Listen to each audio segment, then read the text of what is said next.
COVID-19 second wave కాదు, సునామీలా ముంచుకొచ్చేస్తోంది అని చెప్పి ఢిల్లీ హైకోర్టు ఈరోజు చెప్పింది.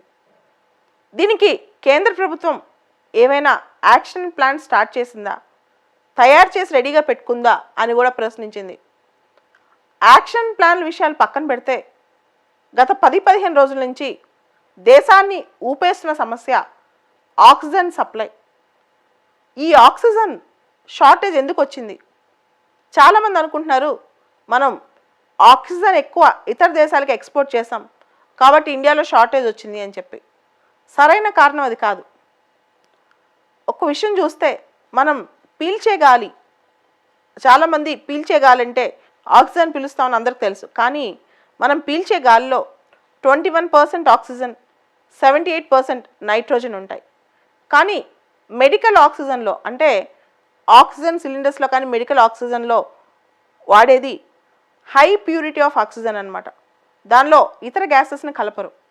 సో దాన్ని మెడికల్ ఆక్సిజన్ అంటారు. దాని కొరత ఇప్పుడు హాస్పిటల్స్లో ఉంది. పొద్దున కూడా చూసాం న్యూస్లో, ఆక్సిజన్ లేమితో పేషెంట్లు చనిపోయారు అని చెప్పి. సో ఆక్సిజన్ సిలిండర్స్ ఎందుకు లేవు అంటే ముందుగా ఒక విషయం మనం చూసుకోవాలి. ఇండియాలో ఆక్సిజన్ ఎక్స్పోర్ట్స్ జరిగాయి ఎక్కువగా, అందుకనే సిలిండర్స్ తగ్గిపోయాయా, ఆక్సిజన్ సప్లై తగ్గిపోయిందా అంటే సరైన సమాధానం అది కాదు. ఒకసారి ఆక్సిజన్ చరిత్ర చూద్దాం. గత సంవత్సరం అంటే ఏప్రిల్ 2020 నుంచి జనవరి 2021 వరకు ఇండియా 9,301 మెట్రిక్ టన్నుల ఆక్సిజన్ ఎక్స్పోర్ట్ చేసింది మిగతా దేశాలకి. అంతకుముందు సంవత్సరం అంటే 2019-2020లో ఇండియా 4,502 మెట్రిక్ టన్నుల ఆక్సిజన్ ఎక్స్పోర్ట్ చేసింది. అంటే 2019-20 కంటే 2020-21లో ఇండియా ఎక్కువ ఆక్సిజన్ బయటికి అమ్మిందనమాట. అయితే దీనివల్ల మనం నష్టపోయామా, మనకి ఆక్సిజన్ అందుబాటులో లేదా అని? అదేం కాదు. ఇండియాలో ఈ రోజున సగటున రోజుకి 6,000 మెట్రిక్ టన్నుల ఆక్సిజన్ అవసరమైతే 7,000 మెట్రిక్ టన్నుల ఆక్సిజన్ మనం ప్రొడ్యూస్ చేస్తున్నాం. అంటే దాదాపు మనకు అవసరమైన దానికంటే కొంచెం ఎక్కువ ప్రొడ్యూస్ చేస్తున్నాం. అయితే ఎందుకు ఆక్సిజన్ అందుబాటులోకి రావట్లేదంటే distribution issues, logistics issues, transportation issues అనమాట.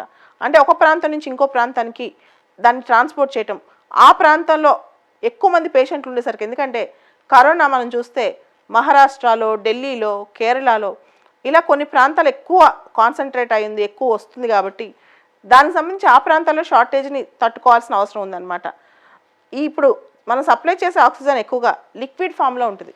అది పరిశ్రమలకి అంటే ఇండస్ట్రియల్ పర్పస్కి, మెడికల్ పర్పస్కి రెండింటికి వాడతారనమాట. అయితే గవర్నమెంట్ ఇమీడియట్గా ఒక ఆర్డర్ జారీ చేసింది. ఇండస్ట్రియల్ పర్పస్ పక్కన పెట్టి ఇప్పుడు మనుషుల ప్రాణాలను కాపాడటానికి మాత్రమే ఆక్సిజన్ వాడాలి అని చెప్పి.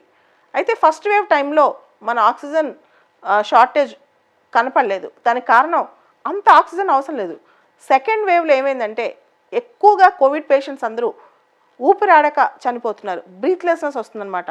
ఫస్ట్ వేవ్కి సెకండ్ వేవ్కి సిమ్టమ్స్లో తేడా రావడం వల్ల ఫస్ట్ వేవ్లో ఊపిరాడని సమస్య ఉన్నా ఇంత ఎక్కువ మందికి ఉధృతంగా ఆ సమస్య లేదంట. కాబట్టి ఇప్పుడే ఆ పరిస్థితి ఎదురైందనమాట. సో భారతదేశంలో దాదాపు రోజుకి ఇప్పుడు 6,000 మెట్రిక్ టన్నుల ఆక్సిజన్ అవసరం అవుతుంది. కానీ అంత సప్లై అవుతున్న అన్ని ప్రాంతాలకి సరిసమానంగా మనకి యూజ్ దొరకట్లేదు ఆక్సిజన్. దాంతో రైల్వే వాళ్ళు ఒక కొత్త ట్రాన్స్పోర్టేషన్ సిస్టమ్ స్టార్ట్ చేశారు. దాని పేరే ఆక్సిజన్ ఎక్స్ప్రెస్. ఎక్కడైతే స్టీల్ ప్లాంట్లో కానీ ఇతర ప్రాంతాలు ఆక్సిజన్ తయారవుతున్నాయో అక్కడి నుంచి ఈ ఆక్సిజన్ని అవసరమైన చోటకి తరలించేందుకు, ఫాస్ట్గా ట్రాన్స్పోర్ట్ చేసేందుకు స్పెషల్గా ఆక్సిజన్ ఎక్స్ప్రెస్ వేశారనమాట. సో ఈ ఆక్సిజన్ ఎక్స్ప్రెస్లో ఆల్రెడీ స్టార్ట్ అయిపోయినాయి ఆక్సిజన్ క్యారీ చేసుకుంటూ. స్టిల్ ఇంకా కూడా ఆక్సిజన్ లేమి భారతదేశాన్ని అసలు అతలాకుతలం చేస్తుంది. ఈ పరిస్థితిలో ఇప్పుడు సడన్గా ఆక్సిజన్ ప్రొడక్షన్ ఇంప్రూవ్ చేసే కన్నా ముందే ప్లాన్ చేసుకుని ఉంటే ఆక్సిజన్ సప్లై గురించి, ఈ మధ్య ఇండియా ఆక్సిజన్ ఇంపోర్ట్ చేసుకోవడానికి కూడా దానికి సంబంధించిన అన్నీ రెడీ చేసేసింది, ఇంపోర్ట్ కూడా స్టార్ట్ అయింది.